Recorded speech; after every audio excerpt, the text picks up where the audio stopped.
기업들이 물건 가격 올릴 수 있을까요, 지금? 지금 미국에 있는 기업들뿐만 아니라 모든 글로벌 기업들이 상품 가격을 올리잖아요? 살아남기 힘듭니다. 해당 기업의 실적이 흔들릴 수도 있어요. 그럴 정도로 좋지 않은 상황이다. 그렇기 때문에 트럼프 1기 때와 2기 때는 너무나도 다르다. 자, 캐나다, 구글, 아마존, 애플, 디지털 철새, 철회, 트럼프 관세 엄포의 100기. 자, 봅시다. 여러분들, 지난주 금요일 날 또 노인네 힘도 좋죠? 캐나다가 그 미국 기업들한테 디지털 관세를 3% 때렸나요? 때리니까, 근데 뭐 어쩔 수 없기는 해요, 사실. 캐나다가 먼저 건든 거니까. 때리자마자 트럼프가 캐나다랑 관세 협상 모든 무역 중지, X를 때렸죠. 그리고 나서 우리 또 컨트롤 C, 컨트롤 V 아니야. 복사해서 붙여넣기야. 똑같은 말 또 하죠. 일주일 정도 이후부터 시작된다. 금요일 날 또 미국 증시 최고점 찍으니까 트럼프 대통령이 또 난리치죠. 캐나다랑 무역 중지합니다. 뭐 합니다. 근데 여러분들, 트럼프 또 저러네? 라고 생각하는 게 아니라, 뭐 캐나다 또 덤비네? 그것보다 우리가 보셔야 될 게 있어요. 여러분, 금요일 날 미국장이 마감이 어떻게 됐죠? 상승으로 마감했죠. S&P 500, 나스닥 최고점을 넘었습니다. 상승으로 마감을 했어요. 무슨 뜻일까? 이미 시장에서는 트럼프의 관세 정책을 안 믿기 시작했다. 내성이 쌓였다. 트럼프 대통령 190 넘죠? 키 엄청 커요. 이미 시장에서는 트럼프의 이제 관세 정책이 양치기 소년 됐다. 진짜 중국이랑 막 싸워가지고 트러블 나지 않는 이상은 크게 영향을 주기는 힘들겠구나. 그렇게 보시면 돼요. 여러분들이 보시는 막 주식 경제방송 갔는데, 뭐 코인방송 갔는데, 뭐 관세 때문에 또 빠집니다. 뭐 합니다. 물론 빠질 수는 있겠죠. 근데 이제 우리가 시장을 바라보는 큰 분석, 메인 지표에 있어서 관세를 넣는 거는 이제 무리수다. 제가 상반기에 온체인 데이터 막 얘기하시면서 그 주기영 대표님이 시즌 종료입니다. 그 얘기 하셨을 때 제가 뭐라 그랬어요? 아닙니다. 더 갑니다. 비트코인 상승장 아직 안 끝났습니다. 말씀드렸죠. 그때 뭐를 놓쳤다? 메인 지표를 주경 대표님의 온체인 데이터를 넣었지만 저는 트럼프의 관세 정책, 거시적 경제 불확실성이 가장 크다. 트럼프의 정책이 메인 지표다. 요 얘기 드렸죠. 지금 이제 와서는 트럼프의 관세 정책은 메인 지표에서 더 이상 해당되지 않는다. 영향은 줄 뿐 메인 지표는 아니다. 메인 지표가 아니라는 건 무슨 뜻이냐면 지금 우리 코인 가격이나 미국 주식이 미친 듯이 이제 올라가죠. 비트코인도 거의 뭐 상방을 뚫으려고 하고 있고 추세가 4월 9일 이후부터 어떻게 됐다? 바뀌었는데 이 추세가 꺾일 가능성은 매우 낮다는 겁니다. 여기서부터 이제 바뀌었죠. 이렇게 될 가능성은 낮다는 거예요. 이해되셨나요, 여러분들? 여기서 추세가 이미 바뀌었고 이렇게 될 가능성은 낮다. 물론 잦은 뭐 요런 거 하락 조정은 있겠지만 다시 상방으로 틀 가능성이 매우 높. 자, 그래서 보시면은 이제는 트럼프의 관세 정책들이 시장에 큰 영향을 안 줄 가능성이 매우 높다. 그리고 뭐 관세 얘기해서도 이런 얘기들 있죠. 재무장관 베센트 9월 1일 노동절까지 무역 협상 마무리 짓겠다. 이 무슨 뜻이에요, 여러분들? 여러분들이 제일 걱정하는 거, 저는 주식이랑 코인 투자하면서 가장 많은 분들, 좀 많은 유형의 분들을 본 게 뭐냐면 걱정이 많아. 아니 평소에 살면서 막 자기 본인 업무나 이렇게 일하면서 걱정을 안 하면서 주식 코인 투자 걱정을 왜 이렇게 많이 해? 아, 코슈님, 이번 주 금요일 맨날 첫째 주 금요일 날 고용지표 실업률 발표되는데 어떻게 될까요? CPI 어떻게 될까요? 내마녀의 날이 되는데 어떻게 될까요? 7월 초에 90일 유예 안 되면 어떡하나요? 요것도 제가 몇 주 전부터 말씀을 드렸었죠? 몇 달 됐겠다. 관세 유예될 가능성이 높습니다. 왜? 하반기로 가면 갈수록 내년 11월 달 미국의 중간선거가 예정되어 있기 때문에 트럼프 입장에서도 지금 상반기처럼 관세로 막 흔들리고 미국 증시 빠지고 막 물가 튄다 이렇게 되면 트럼프도 내년 중간선거 놓친다. 그렇기 때문에 하반기로 가면 갈수록 유하게 갈 가능성이 높다. 요 얘기 드렸죠? 재무장관 베센트 재무관 뭐라 그래요? 9월 1일 노동절까지 무역협상 마무리 짓는다고 합니다. 그러면 자연스럽게 7월 초부터 8, 9, 60일 유예네요. 9월 1일까지 시간 주겠다는 얘기잖아요. 유예한다는 뜻이죠. 자연스럽게. 그럼 트럼프 대통령은 뭐라 그래야 될까? 알겠습니다. 유예할게요. 라고 해야 될까? 아니면 나는 그럴 생각 없는데 모든 국가에 관세 사항 보낼게. 25%, 50%까지 보낼 거야. 너네 조금 이뻐? 협상 좀 잘하고 있어? 오케이, 너네 10%. 상호관세 딱 때릴게. 한 사람은 세게 나가고 겁주고 한 사람은 유하게 시장을 달래고 이게 트럼프식 무역 협상이죠. 이제 여러분들 올해 1월부터 6월까지 한 6개월 정도 보셨으면 이제 좀 감이 오셔야 됩니다. 트럼프 대통령이 하는 얘기가 진짜인지 거짓말인지 눈치를 채실 줄 알아야 된다는 거예요. 이해되셨죠? 또 이 얘기 듣고 야 7월 초에 또 빠지니까 또 매수 준비하자 뭐 하자. 물론 빠질 수도 있겠죠. 그러나 그럴 가능성은 우리가 지금까지 트럼프 정책이나 아니면 이제 뭐 베센트 재무장의 트럼프가 하는 행동들을 봤을 때는 힘들 가능성이 높겠다. 그렇게 보셔야겠죠? 또 근데 갑자기 또 좋은 얘기 나오는데 또 나와. 이따 얘기해드리고. 자, 백악관 그 대변인도 얘기를 합니다. 상호관세 유예 연장 가능성 높습니다. 시장 달래죠? 트럼프 대통령 혼자 세게 나가야겠죠. 자, 캐나다 구글 얘기했고, 자, 미국 PCE 지표 발표됐네요. 자, 우리 한번 복습해봅시다. 6월 말, 항상 매달 말일에 발표된 미국 PC, 이번 달 어떻게 될 가능성이 높다라고 말씀드렸죠? 이번 달에 발표된 미국 PPI가 좋게 나왔죠? CPI, PPI 둘 다 좋게 나왔습니다. 그리고 그 중에서도 PPI 중에서도 헬스케어 관련된 이런 PCE 지표에 많이 반영되는 이런 지표들, 뭐 항공료, 그리고 포트폴리오 관리 비용, 얘네들이 많이 떨어졌다는 건,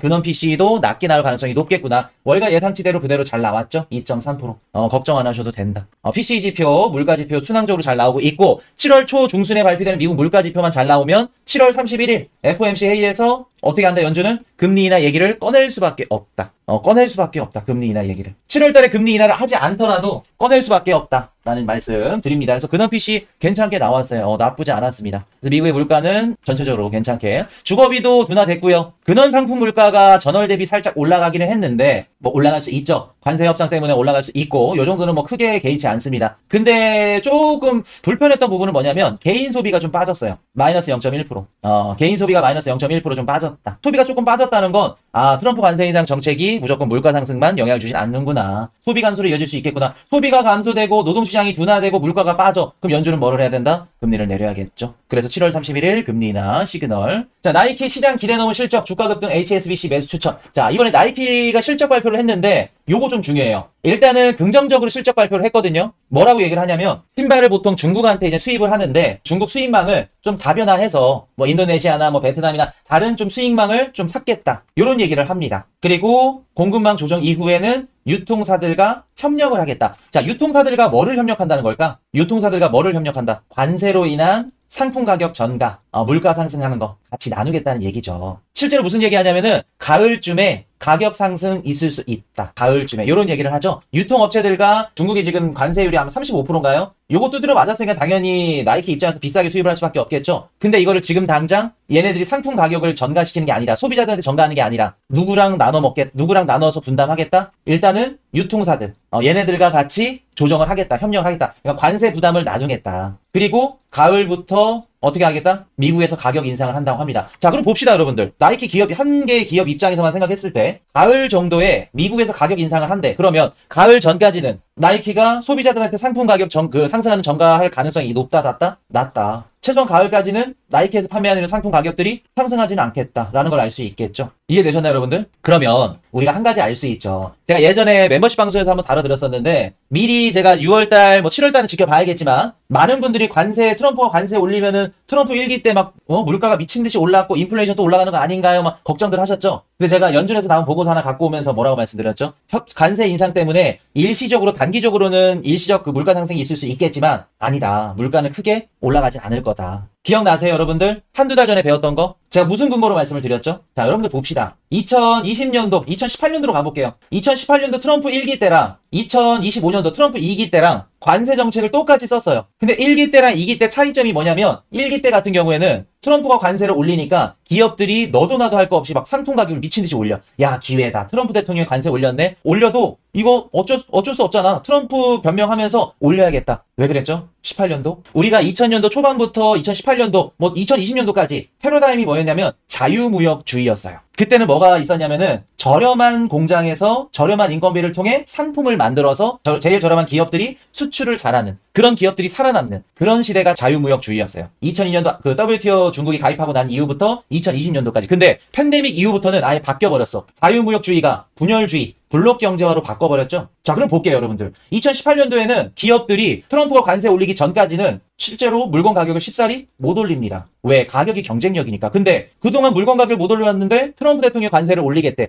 야, 어쩔 수 없다. 미국의 상품 판매하는 기업들 입장에서는 물건 가격을 막 우후죽순 올리죠. 미친 듯이 올리기 시작해요. 여러분들, 관세 정책이 왜 물가 상승으로 이어지냐면 기업들이 물건 가격을 상승시키기 때문에, 올리기 때문에 순차적으로. 근데 여러분들 볼게요. 25년도에는 기업들이 물건 가격을 2018년도부터 20년도 트럼프 1기 때 관세 전쟁 때만큼 올릴 수 있을까요? 어떨까요, 여러분들? 생각을 한번 해봅시다. 2018년도 트럼프 관세 정책을 빌미로 미국에 있는 기업들이 언제까지 물가를 미친 듯이 올렸냐면 22년도까지 올렸어. 금리를 미친 듯이 들어 올리기 전까지 18, 19, 20, 21, 22 5년 동안 기업들이 상품 가격을 미친 듯이 올렸습니다. 자, 22년도부터 25년도까지 미국 국민뿐만 아니라 전 세계 글로벌 국민들이 뭐 때문에 고생을 했죠? 여러분들 이번에 트럼프 대통령이 당선될 수 있었던 이유가 뭐예요? 고물가잖아요. 고물가. 물가가 너무 높았고 경제가 팍팍하고 내가 월급을 한 달에 200만 원 받는데 물가가 올라가서 실제로는 실질 소득이 100만 원밖에 안 돼요. 150밖에 안 돼요. 그게 걱정이고 그게 문제였잖아요. 해가 지지 않는 영국, 그런 잘 사는 유럽에 있는 영국 국가들이 굶어서 죽는 국민들이 탄생하고 돈이 없어서 물건 가격이 너무 비싸가지고 하루에 한 끼 스파게티 한 끼 막 먹고 끝내는 이런 일이 막 발생하고 전세 글로벌 국가들이 고물가 때문에 고생했죠. 자, 그럼 볼게요, 여러분들. 5년 동안 신나게 전 세계 기업들이 물건 가격을 올렸어. 근데 25년도 딱 들어섰네. 가격 올릴 수 있을까요? 물론 트럼프 눈치 보느라 못 올릴 수도 있죠. 그것도 한몫합니다. 근데 트럼프 눈치가 아니어도 기업들이 물건 가격 올릴 수 있을까요, 지금? 자, 트럼프 관세 올립니다. 땡땡땡 35% 올립니다. 야, 어쩔 수 없어요. 우리 가격 올려야 돼요. 그럼 미국 국민들은 그 기업을 어떻게 할까? 불매운동 들어가죠. 안 사죠. 20년도에는 여러분들 팬데믹 터지고 나서 국가에서 돈을 미친 듯이 뿌리니까 돈이 많았어. 주머니 사정이 좋았어. 가격 올려? 오케이. 그래도 살게. 소비가 받쳐줬어요. 근데 지금은 금리도 높죠? 고금리야. 당장 내가 지금 뭐 부동산 담보대출이든 뭐든 달달마다 나가는 이런 그 지출 비용이 늘어났어. 금리도 높아. 근데 기업들이 물건 가격을 올려. 그럼 어떻게 될까? 소비를 줄일 수밖에 없겠죠, 여러분들. 제가 몇 달 전,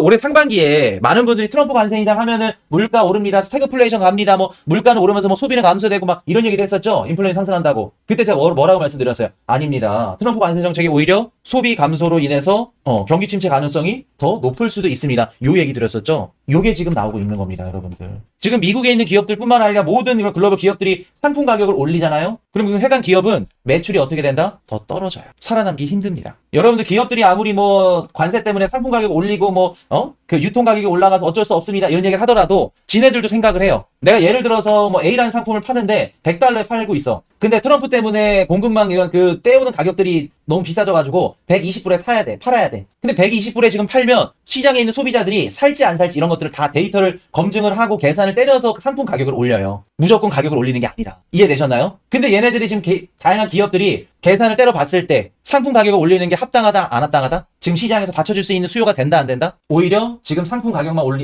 올리면 어떻게 된다? 지금 시점에서 미운털 박히는 겁니다. 오히려 해당 기업의 매출은 줄어들고 해당 기업의 실적이 흔들릴 수도 있어요. 그럴 정도로 좋지 않은 상황이다. 그렇기 때문에 트럼프 1기 때와 2기 때는 너무나도 다르다. 거시경제도 다르고 고금리 고물가도 다르고 다 다르기 때문에 지금은 어떤 상태다? 트럼프의 관세 정책으로 인해서 관세 부담을 누가 나누고 있다? 유통사들 그리고 기업들 얘네들이 일시적으로 다 나누고 있다. 그리고 얘네들 입장에서 이런 생각을 하겠죠. 야, 앞으로 봐라. 아마 상호관세 한 10% 정도로 끝날 것 같은데 또 유예되거나 아니면 또 이제 아예 없어질 수도 있지 않냐. 야, 조금만 시장을 지켜보자. 우리가 부담을 하고. 그런 기업들이 많다. 그렇기 때문에 지금 6월 달에 발표됐던 미국 CPI나 PPI도 어떻게 됐다? 낮게 나왔다. 7월도 우리가 한번 기대해 볼 수 있겠죠. 이해되셨죠? 미국의 물가 굉장히 중요한 얘기 지금 드렸습니다. 지난주 비트코인 현물 ETF 3조 원 순유입 3조 원 순유입 지금 계속해서 뭐 유입이 들어오고 있습니다. 나쁘지 않죠? 그래서 나쁘지 않다는 거 말씀을 드리고 자 아서 헤이즈 드디어 나왔네요. 220만 이더파이 바이낸스 입금 100만 달러 수익 추정. 자 제가 여러분들 아서 헤이즈 이분이 얘기하는 거 뭐 분석하는 거 별로 제가 안 좋아하죠. 우리 코인이슈 방송 보시는 분들은 잘 아시잖아. 항상 아서 헤이즈 얘기 나오면은 좀 좋은 얘기 안 드리는 거. 그 이유가 뭐냐면 전형적으로 그 인플루언서잖아요. 엑스도 하고 이분이 어떤 식으로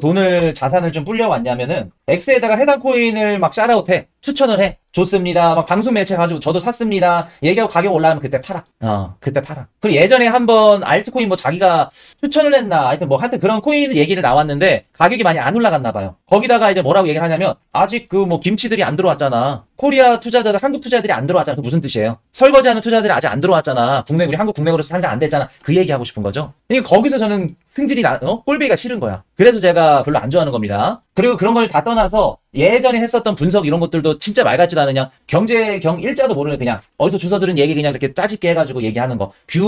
어떤 분들 막 그 코인 칼럼 갔더니 아서 헤이즈가 뭐 흑인들 중에 뷰를 제일 잘 맞춘다 뭐 잘 맞췄다는데 다 틀렸어요 이분. 작년 상반기부터 전 다 봤습니다. 다 틀렸어요. 물론 저도 뷰는 다 맞을 수는 없습니다. 누가 뭐 잘났다고 말씀드린 건 아니지만 다 틀렸다는 거. 자, 샤프링크 480만 달러 이더리움 추매. 자, 신나게 합니다.